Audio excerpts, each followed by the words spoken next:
theory is that the US government was using direct energy weapons to purposefully start these forest fires to clear out towns or for some other nefarious reason. Disaster capitalism. What is it exactly?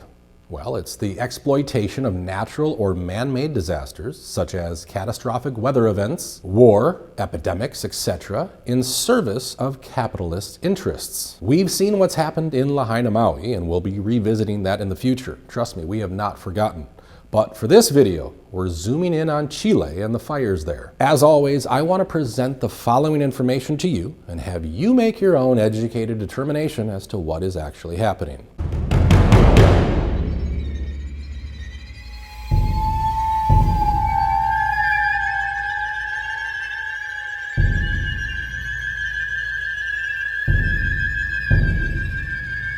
Chile is a notorious testing ground for the World Economic Forum and their plan for the New World Order. The WEF has said it out loud that they want us under control. We've seen the many suspicious fires in food production plants and the increase in environmental disasters. What was going on in Chile before the fires and before the destruction broke out that wreaked havoc, leaving 131 dead and over 300 people missing? Chile holds the world's largest reserve of lithium.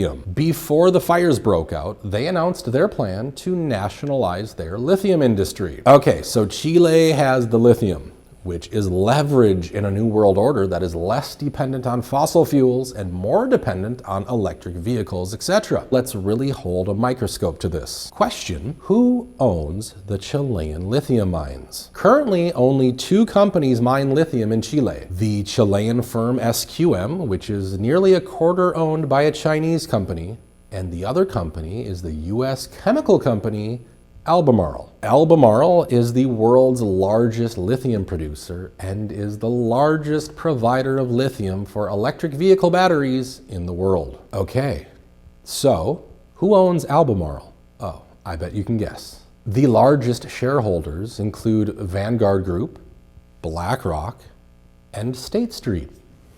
That sounds familiar, doesn't it? If you remember, the second largest landowner in Maui is Alexander and Baldwin.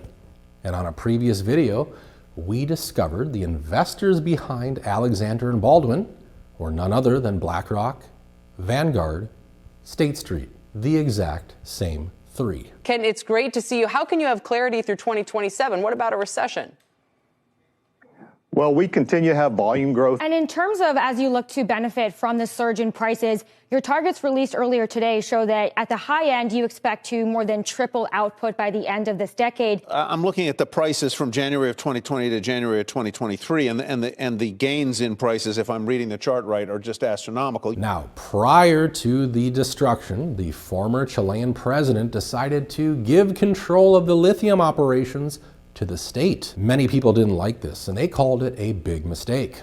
This move would prevent outsiders from being able to benefit from the control over the precious resource. Keep in mind, the highest value battery metal is lithium. It's the new oil, basically.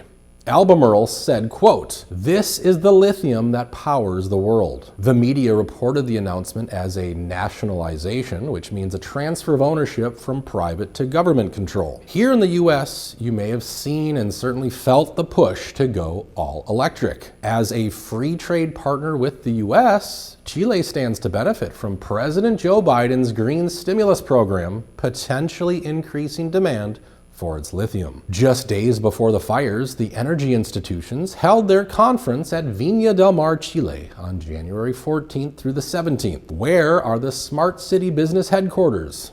Well, they're also in Viña del Mar, Chile. Then, right after that, the president of Chile died in a helicopter crash on February 6th. He was the one that wanted the Chilean government to hold the power to the lithium and not let others have it. Outside of that, there are just way too many similarities between Maui and Chile, from all of the missing people, to the look and feel of the destructive fires, to the suspicious names with ties to the land or the resources. The similarities are just too blatant to ignore. Could they really be acquiring some of the most valuable land on Earth by creating disasters to kill off people or by destroying their homes so they can't move back. Local government using eminent domain to steal the land from the people. Laws are enacted and codes created to force survivors into smart cities for total control of everyone. Maui, specifically Lahaina, has been marked, I choose that word deliberately,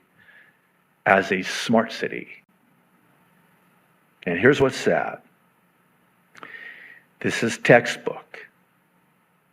The evil crisis is created, the reaction is controlled, and then the final evil solution is executed. Question: why Maui? Answer: it's a new smart grid in Hawaii dubbed the, quote, Jump Smart Maui Project. Would devastating fires be a great way to clear all the land? And just like Lahaina Maui, wouldn't that allow outsiders into Chile to make decisions on how to redevelop all of this burnt land? And we've seen their playbook already. Anytime they want someone's land, they will burn it, flood it, or shake it to oblivion, rehouse the victims somewhere far away until they can rebuild, which will not happen anytime soon. And when it does, it's going into the hands of the Fed, just like they did in Paradise, California, and East Palestine, Ohio. Now remember, people reported witnessing chemtrails above these areas with an aerosol accelerant. Must have run out of aerosol. Keep an eye to the sky today, guys. This is what geoengineering looks like. Just like this. They are blocking out our sun. Then the area is hit with a radiation or laser type weapon that is extremely hot. In fact, hot enough to melt glass and to turn metal appliances into dust. A white-gray dust, which is totally and completely different than a carbon black ash, which is seen after an organic fire. Wildfires hover around 1,472 degrees, but in order to melt glass, the temperatures have to reach a minimum of 2,700 degrees. Just like we saw happen in Maui, the color blue seemed to avoid being touched by the fires, as you can see here. All right, here's where it gets even more interesting. Just before the fires broke out, they held that smart city meeting in Viña del Mar. Chile had deployed the largest amount of smart city applications in all of Latin America. They had also just converted over 45,000 public streetlights, switched over to LED, complete with tracking and remote control. Each streetlight is a transmitter and a receiver. This is a 5G LED streetlight. You can tell it's a 5G LED streetlight because of the way that it is. It's an LED, and it has 5G. The household brand Philips was founded in the Netherlands in 1891 by Gerard Philips. That was Karl Marx's maternal cousin. Philips is the world leader in lighting and a manufacturer of these smart lights. In 2018, Philips Lighting changed their name to Signify. Signify is a World Economic Forum partner as displayed on the WEF website. On their websites, they talk of capturing real-time and historical sensor data that offer actionable insight on activities and trends in the illuminated environment. Back in 2018, they made headlines such as these. Data is the new lighting as Philips unfurls IoT, Internet of Things platform. All data, all the time. The company's new Interact system continuously collects and analyzes information gathered from lighting and other sources. In the biggest declaration yet that the Internet of Things represents, the industry's future, the world's largest lighting company, Philips Lighting, unveiled an IoT platform that turns lighting into a byword for collecting and analyzing data about everything everywhere. Guess who else just so happened to be slated as the first smart city island and to have all of their streetlights converted to LED remote controlled smart lights by Philips?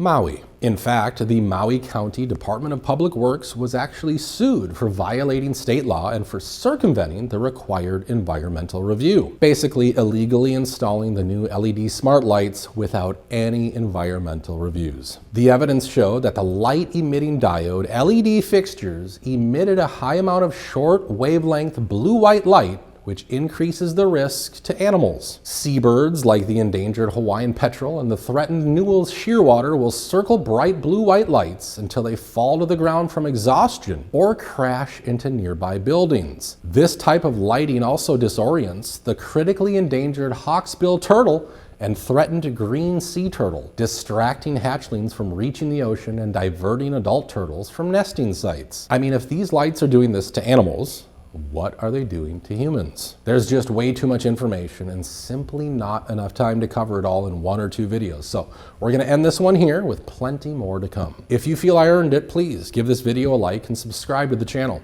Share your thoughts with all of us by leaving a comment in the section below. I am overwhelmed and in awe of your continued support, and I truly appreciate it and just want to say thank you. That's all for now.